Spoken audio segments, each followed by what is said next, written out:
Oke, bismillah ya. Ini hukum utamanya Murphy's Law. Nanti kita kenalan sebentar dengan beliau. Tapi kalau teman-teman ada yang tanya dulu masih bingung, inilah kaidah utamanya. If anything can go wrong, it will go wrong. Kalau sesuatu itu bisa salah, pasti nanti akan salah.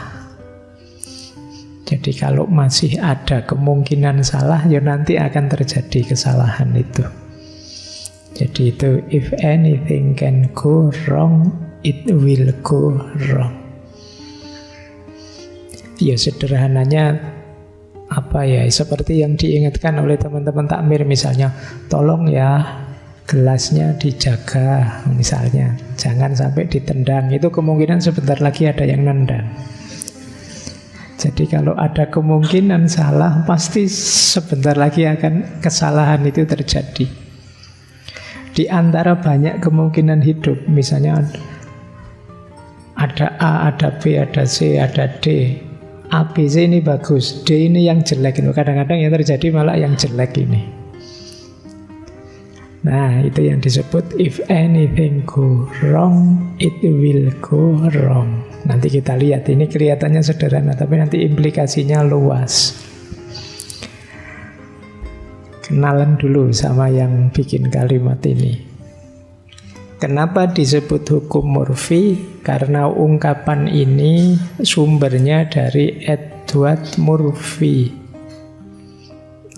Dia ini insinyur angkatan udaranya Amerika Serikat. Satu ketika dia ini menjadi anggota satu eksperimen, satu proyek yang namanya proyek penelitian MX981. Ini yang menguji kekuatan tubuh manusia menghadapi efek benturan. Ketika misalnya pesawat atau roket pointernya cepatnya luar biasa, terus sampai sebatas apa kemudian tubuh manusia bisa menahan terhadap benturan. Dan ini dikerjakan sekitar tahun 48 sampai 49. Ya Murphy ini karena insinyur, dia yang merancang sistemnya. Dia bikin semacam tali, semacam peregangan yang dipasang pada klem. Kemudian uji cobanya pakai simpanse. Tapi ternyata uji coba ini gagal. Bukan karena teorinya salah, tapi karena asistennya salah masang. Jadi teori ini sih benar, tapi yo karena yang ngurusi manusia, dan manusia itu yo bisa salah. Benerlah terjadi salah itu. Nah, begitu uji cobanya gagal, di situ dia bilang if anything can go wrong, it will go wrong. Jadi kalau masih ada kemungkinan salah, ya biasanya yang salah itu yang terjadi. Jadi ini mungkin tidak familiar pandangan ini, tapi kita sering sekali mengalami ini. Apalagi teman-teman yang pikirannya negatif. Itu mesti, nanti mesti aku gagal. Biasanya gagal sih, ya wis gagal beneran akhirnya. Jadi pikiran kita yang negatif, apalagi pakai hukum Murphy ini, ya nanti mengundang beneran kejadian negatif itu hadir. Oke, misalnya saya membayangkan, wah ini mesti masih panas ini minumnya. Ya tahu beneran panas. Tidak jadi minum akhirnya. Jadi dari banyak kemungkinan hidup, biasanya yang buruk itu yang terjadi. Kita minta atau tidak kita minta, kita undang atau tidak kita undang. Nanti ada contohnya banyak. Jadi satu kaidah ini nanti melahirkan banyak sekali kaidah-kaidah yang lain. Diawali dari sini terus muncul banyak sekali kaidah yang nanti disebut Murphy's Law, hukum Murphy. Kaidahnya ada sekitar 14. Baik, kita belajar lagi pelan-pelan ya. Cirinya pemikiran Murphy's Law ini secara umum ada 3. Dan ini tidak enak semua. Jadi kalau kalian tipe ini, ya siap-siap hidupmu susah terus.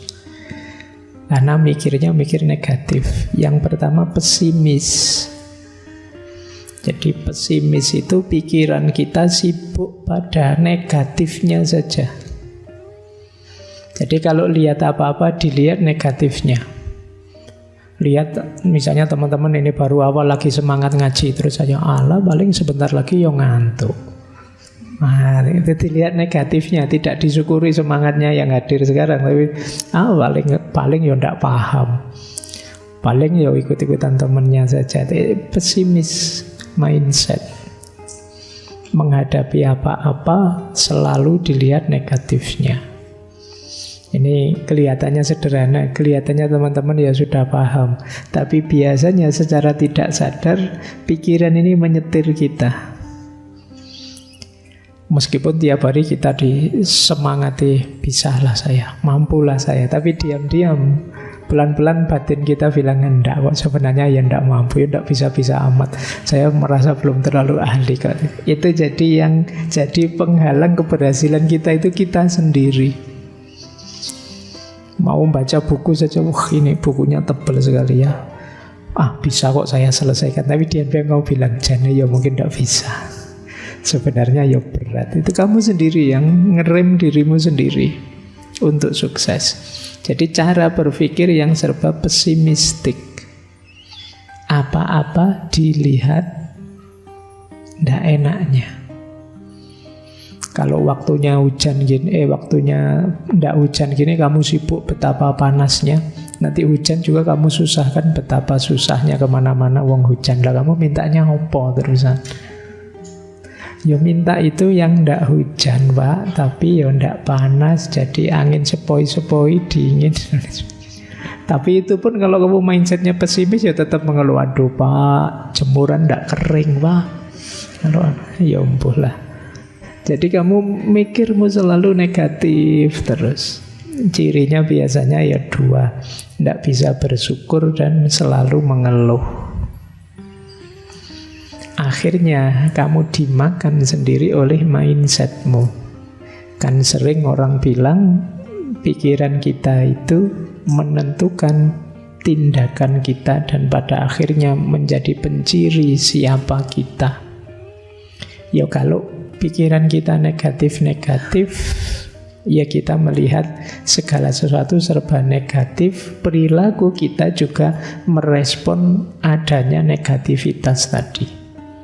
Jeleknya apa Pak? Kalau selalu merespon yang negatif, ya kamu kurang aktif. Akhirnya kamu sibuk, kalau sepak bola itu hanya sibuk biar tidak kebobolan. Kamu tidak berani nyerang. Biasanya yang kayak gini ya malah mudah kalah. Karena musuhmu tenang, karena tidak mungkin lah kamu nyerang, paling ya bertahan. Nah ini cirinya mindset pesimis. Yang kedua, fatalistik. Fatalistik itu percaya dengan bahwa hidup ini saya tidak mampu menguasai apa-apa, sudah ada yang ngatur. Entah mekanisme alam, entah Tuhan, entah sunnatullah, entah apa, pokoknya saya ini serba tidak berdaya. Kalau di ilmu kalam itu ada aliran namanya Jabariyah yang punya pandangan fatalistik bahwa hidup kita ini A sampai Z-nya sudah diskenario. Kemarin ada, saya lupa diskusi di mana itu, yang tanya, Pak ngapain sih Pak kita berdoa segala itu? Kan segalanya sudah diputuskan oleh Allah. Ya Allah itu maha kuasa, dia memutuskan, dia juga mampu kok mengubah keputusan. Kan semuanya sudah ditulis Pak di Lauhil Mahfudz. Lauhil Mahfudz itu ciptaannya Allah. Misalnya sudah ditulis, dihapus lagi kan juga tidak apa-apa. Kan yang kuasa kan tetap Allah. Jadi ini kadang-kadang kita tidak sadar punya cara berpikir fatalistik. Ya tidak salah, tapi kita harus ngerti ranah dan wilayahnya. Dulu pernah kita mengkaji Syekh Abu Hasan Al-Asy'ari itu tentang kebebasan. Semoga teman-teman sudah paham di mana titik-titik kita bebas dan di titik mana kita terikat. Tapi Murphy's Law ini agak fatalistik. Ya meskipun nanti bisa dibaca, Murphy's Law ini dia percaya pada sunatullah kok misalnya. Hidup ini memang kadang-kadang begitu, ada yang bilang begitu. Ada juga yang bilang sebenarnya tidak pesimis Pak. Murphy's Law itu optimis. Optimis pasti kita gagal. Ya ampun ya, kalau optimis pasti kita gagal itu apa bisa disebut optimis? Saya optimis Pak, mesti saya kalah itu. Saya tidak tahu ini optimis apa tidak optimis kalau kayak gini. Nah, itu ciri kedua, fatalistik. Ya ini agak berat kalau sudah fatalistik itu ya kalian cenderung pasif karena merasa hidup ini, kita ini seperti bulu yang diterbangkan angin, tidak tahu mau kemana arahnya apa. Itu kayak kalian yang punya prinsip, saya mengalir saja lah Pak hidup ini gitu. Ya mengalir, tapi kan kamu harus lihat dulu itu alirannya kemana, kamu mau dibawa kemana, tujuannya apa, kan begitu. Mengalir saja nanti teman-teman mau begal, kamu ikut begal. Itu memang trennya begitu Pak ya, seneni Sunan Kalijogo nanti kamu. Jadi ciri kedua fatalisme. Ciri ketiga, pandangan Murphy's Law ini menampakkan betapa lemahnya manusia. Jadi ada dua karakter lemah manusia yang dibidik dalam Murphy's Law ini. Yang pertama kecerobohan dan yang kedua lemah dalam pengendalian. Manusia itu punya akal, punya beberapa kemampuan pengendalian yang luar biasa. Tapi mungkin di antara makhluk-makhluk yang lain yang paling ceroboh juga manusia. Yang paling mudah kepleset itu manusia. Kalau yang bukan manusia lebih istiqomah, di jalannya lebih lurus. Tapi manusia yang bisa neko-neko dan paling gampang keluar jalur. Kita itu hebat luar biasa, tapi bisa meleset luar biasa. Kita bisa ahsanut takwim, bisa asfala safilin. Kita itu bisa mengendalikan banyak hal, tapi kita juga bisa menghancurkan banyak hal. Nah, Murphy's Law ini nanti fokus pada bagaimana manusia itu ternyata tidak mampu mengendalikan hidupnya. Seringkali kebalik, bukan kita yang mengendalikan situasi di sekeliling kita, tapi situasi sekeliling kita yang mengendalikan kita. Ya contohnya banyak. Kita kan sering dikritik para filosof, hidup kita itu hidup serba mengikuti kerumunan kita. Yang lain bagaimana, ya kita tidak akan jauh-jauh dari situ. Itu menunjukkan kemampuan pengendalian diri kita agak lemah. Baik, ini 3 cirinya secara umum. Jadi konsep umumnya tadi yang bunyinya if anything can go wrong, it will go wrong. Sejarahnya seperti tadi, Kapten Edward Murphy dengan 3 ciri fatalistik, kemudian yang pertama pesimistik, dan yang ketiga kelemahan manusia yang ceroboh dan lemah dalam pengendalian. Sekarang kita lihat 14 hukum Murphy yang terkenal. Yang pertama tadi ya, ini yang pokoknya, anything that can go wrong will go wrong. Segala sesuatu yang bisa salah, ya akan salah. Kira-kira kamu bisa gagal enggak? Ya bisa Pak, ya kemungkinan kamu nanti gagal kalau pakai kaidah ini, karena fokusmu ke situ. Yang kedua mungkin lebih menarik. Nothing is as easy as it looks. Tidak ada yang semudah kelihatannya. Segala sesuatu kalau kamu cermati seolah-olah mudah. Wah, nanti saya ke masjid, sampai sana saya awali saja masih sepi toh. Nah, terus saya ngantri, lumayan dapat minum, terus duduk di depan itu. Oh, begitu kamu keluar kos-kosan, aduh, macet lagi. Nanti di tengah jalan ada apa lagi, ada terus sampai sini ternyata sudah banyak orang ngantri, lama lagi. Ternyata tidak semudah bayanganmu. Kuliah, besok rutin kok pagi biasa masuk kuliah jam 7, kemudian nanti keluar jam 9 bisa nongkrong lah di kantin, bisa itu. Begitu berangkat sampai kampus, alah bareng wisuda. Macet, tidak bisa masuk kampus. Itu kan kamu sering begitu. Tapi nothing as easy as it looks. Segalanya ternyata tidak semudah bayanganmu. Bayanganmu itu mulus, sekali begitu dijalani tidak segampang itu. Ada saja kadang-kadang halangannya. Itulah hidup, dan itu kaidah kedua, Murphy's Law.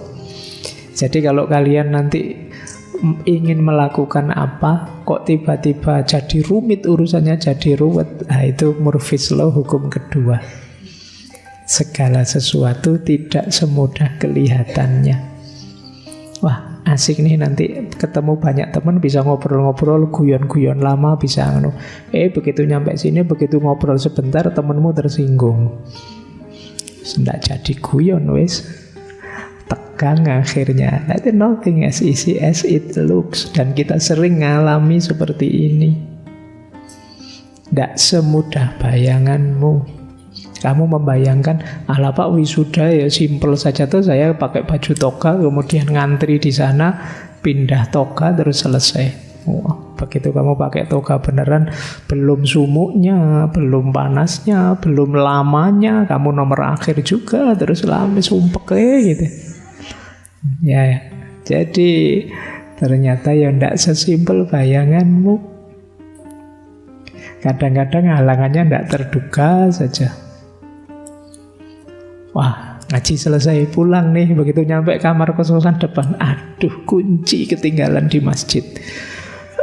Balik lagi ke sini. Oh no, susahnya. Itu nothing as easy as it looks. Baik, sudah asik-asik mau masak. Wah, belum makan ini Indomie nih. Indominya ada kok. Begitu dinyalain, wah, kompornya yang tidak ada. Habis apinya.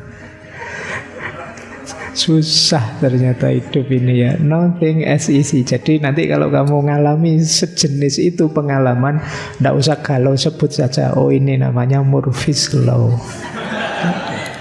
Hidup ini ternyata tidak gampang. Mirip dengan kaidah ketiga, everything takes longer than you think it will. Segala sesuatu membutuhkan waktu lebih lama dari yang Anda perkirakan. Kalau ini contohnya banyak. Kayak kamu, wah saya nulis makalah ya Pak, sehari 1 halaman saja, nanti seminggu dapat 7 halaman, sudah cukup bisa dikumpulkan. Baru pegang laptop, saya buka TikTok dulu, buka YouTube dulu, terus akhirnya iya, ndak jadi. Wong sehari cuma 1 halaman ndak bisa.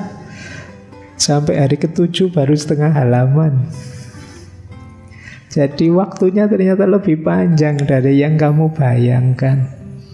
Dan banyak itu. Mungkin kamu yang semester-semester awal membayangkan besok kuliah ya kira-kira 4 tahun lah. Nanti semester-semester 6 sudah KKN pendek, nanti semester 7 sudah maju proposal, sudah itu.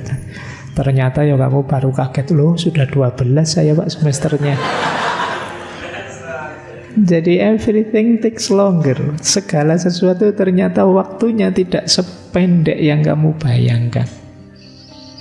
Dan kamu sering ngalami ini dalam hidup. Oke ya. Ya nanti kalau ngalami gini ya kamu bilang ini Murphy's Law, hukum ketiga. Jadi ini hidup ini rasanya berat gitu kalau pakai Murphy's Law, karena kita dapat pahitnya saja.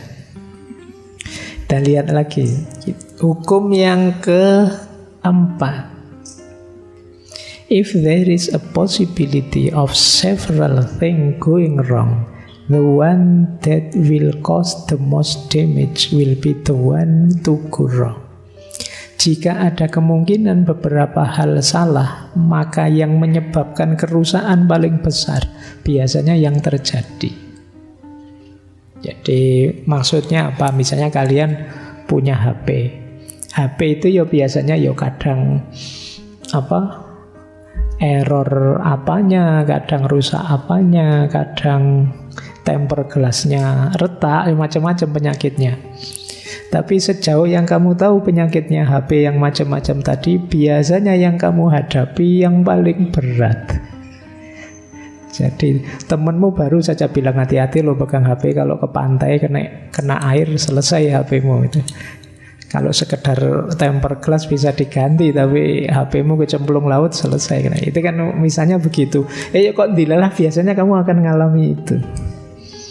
Main ke pantai lupa HP-nya di saku. Itu yang terjadi. Jadi biasanya kesulitan paling berat yang kamu bayangkan, masalah paling besar yang kamu bayangkan, itu yang muncul. Yang paling kamu takuti, itulah yang muncul. Ini bisa permainan pikiran, bisa juga ya negatifnya pikiranmu tadi. Misalnya kamu takut, jangan-jangan pasanganku selingkuh ini, jangan-jangan. Ternyata kamu kaget beneran. Bisa begitu. Itu Murphy's Law hukum keempat. Yang paling kamu takuti, itulah yang muncul. Yang resikonya paling besar, itulah yang terjadi. Maka hati-hati dengan pikiranmu. If anything simply cannot go wrong, it will anyway. Kalau ada sesuatu yang menurutmu tidak mungkin salah, perfect ini Pak, pada akhirnya akan muncul masalah. Tidak ada yang perfect. Ya ditunggu saja nanti ada masalahnya. Tidak bisa Pak, saya itu orangnya sabar, saya orangnya neriman, saya kena masalah apa saja mental Pak. Nanti tiba-tiba kamu dapat masalah yang kamu sulit sekali menanggungnya. Jadi ini Murphy's Law hukum kelima. Jadi ini mirip dengan yang keempat tadi. Kalau yang kelima ini, yang menurutmu tidak mungkin ada masalah, ternyata ada masalah. Dan muncul masalah. Itu persis kayak kamu kaget, tiba-tiba artis ini loh pengumuman mau cerai misalnya. Bayanganmu kan tidak mungkin, ideal loh orang ini sejak kemarin, ternyata bisa begitu. Itu Murphy's Law hukum kelima. Yang tidak terbayangkan ada masalah, tunggu saja, nanti akan muncul ada masalah. Ya karena manusia tidak ada yang sempurna. Lanjut, Murphy's Law hukum ke-6. Jika menurutmu ada 4 kemungkinan salah, terus yang 4 ini berusaha kamu hindari, biasanya muncul yang kelima, yang kamu tidak ngantisipasi. Misalnya kamu mau touring, wah biasanya saya itu mudah pusing, bawa obat pusing. Biasanya saya itu mudah masuk angin, bawa obat masuk angin. Biasanya kamu bawa semua.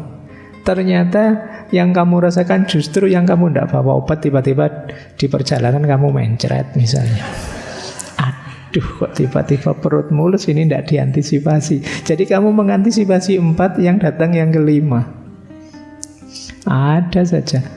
Kayak tadi ya, ini sudah tak bawa, enggak? Oh, sudah. Yang ini sudah saya bawa, tuh sudah. Ini sudah kok, semuanya sudah. Begitu sampai di stasiun atau di terminal di bandara, aduh, ada yang ketinggalan, mesti gitu. Jadi dari 4 yang kamu antisipasi, biasanya muncul 1 yang meleset, dan itu muncul. Ini Murphy's Law hukum yang kelima. Jadi ini kamu mengikuti Murphy's Law ini jadi sumpek hidup ini ruwet, susah sekali. Yang ketujuh, segala sesuatu itu jika dibiarkan dia akan berubah dari buruk jadi lebih buruk. Jadi bayanganmu kan dari buruk jadi baik, enggak. Dari buruk jadi lebih buruk. Kalau kamu punya barang rusak, kamu pinginnya kan tak biarin saja nanti baik-baik sendiri. Tidak mungkin. Kamu biarin saja ya tambah rusak. Kamu kan pinginnya begitu, tidak diapa-apain, dibiarin saja, semoga kapan-kapan baik. Tidak begitu. Kalau ada barang rusak, kamu cuekin ya dia tambah rusak. Jadi ini tidak berlaku kebalikannya. Itu Murphy's Law hukum yang ke-7. Murphy's Law hukum yang ke-8. Jika segala sesuatu tampak berjalan baik, engkau jelas melewatkan sesuatu. Hati-hati. Kayak kamu, rasanya sudah beres semua, tapi kok agak ya mungkin ada. Kan kamu sering begitu. Biasanya ada itu. Begitu kamu jalan lah kan ternyata benar kekhawatiranku tadi. Ada yang ketinggalan, ada yang belum dilakukan, ada yang kurang lengkap. Jadi kalau segalanya kok rasanya lancar banget, kamu harus waspada. Ini mesti ada yang tidak beres, yang kelewatan ini. Itu Murphy's Law hukum yang ke-8. Nanti kita baca dulu ya sampai yang terakhir Murphy's Law-nya, nanti kita analisis. Murphy's Law hukum yang ke-9. Ini menarik. Nature always side with the hidden flow. Alam itu selalu berpihak pada flow, itu masalah, kelemahan yang tidak kelihatan. Jadi seolah-olah lingkungan kita ini menyembunyikan sesuatu yang nantinya menyusahkan kita. Ada saja sumber kita susah dari sekeliling kita. Wong tidak ada apa-apa ya, kayak tadi tiba-tiba kamu nendang gelas lah, tiba-tiba sandalmu hilang lah, tiba-tiba itu kan yang alam ini rasanya kok tidak ramah sekali dengan kita. Ini Murphy's Law hukum yang ke-9. Nanti ada 14. Nanti kita jelajahi dulu, nanti kita lihat dari perspektif filsafat Barat, Timur, Islam menyikapi Murphy's Law ini. Oke, saya akhiri sekian. Kurang lebihnya mohon maaf. Wallahul muwafiq, wallahu a'lam bissawab. Wassalamualaikum warahmatullahi wabarakatuh.